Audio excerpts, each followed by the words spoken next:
So this test is looking at what we call thoracic rotation. The thoracic region of the spine is the mid portion. It's around the rib cage area. It's an area of the spine that should be able to rotate, so it contributes to the idea of rotation in the golf swing. As right-handed golfer, you would load and rotate to your right-hand side, so that thoracic spine being able to rotate into the right side. When you hit through the ball, obviously you clear through the left-hand side, so the rotation in both directions is really important. A really good way to test it is, I'm sat on a box, I've got a couple of alignment sticks down on the floor. They're set at roughly 45-degree angles. I'm going to go sat nice and tall, knees and feet together. I'm going to keep my knees together to keep the lower body nice and quiet. The dowel goes up over the top of my shoulders, and then from here, turning through the upper body, let your head turn with it. You should be able to see whether or not you hit 45 degrees or whether you get past it. And then coming back to the centre, when you repeat it to the left-hand side, again, how far can you physically rotate compared to 45 degrees? 45 degrees is really like the entry point that we want you to be able to rotate. Somewhere around 60 degrees would be the ideal level of rotation.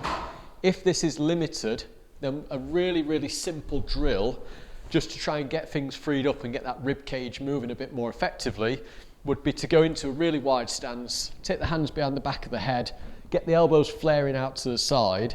If you turn and rotate as far as you can, first of all, to the right-hand side, you then drop down into a side bend. So I'm dropping my right elbow down, creating a bit of a stretch through the left-hand side of the rib cage. You take a deep breath in.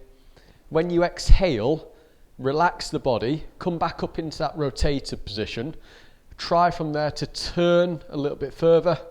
Go back into your side bend, take a deep breath in, exhale and relax, and then take a third rotation, and you should feel like on each rep you can create a bit more movement.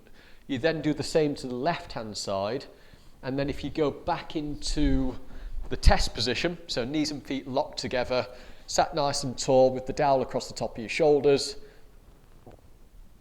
you should then be able to create a little bit more rotation.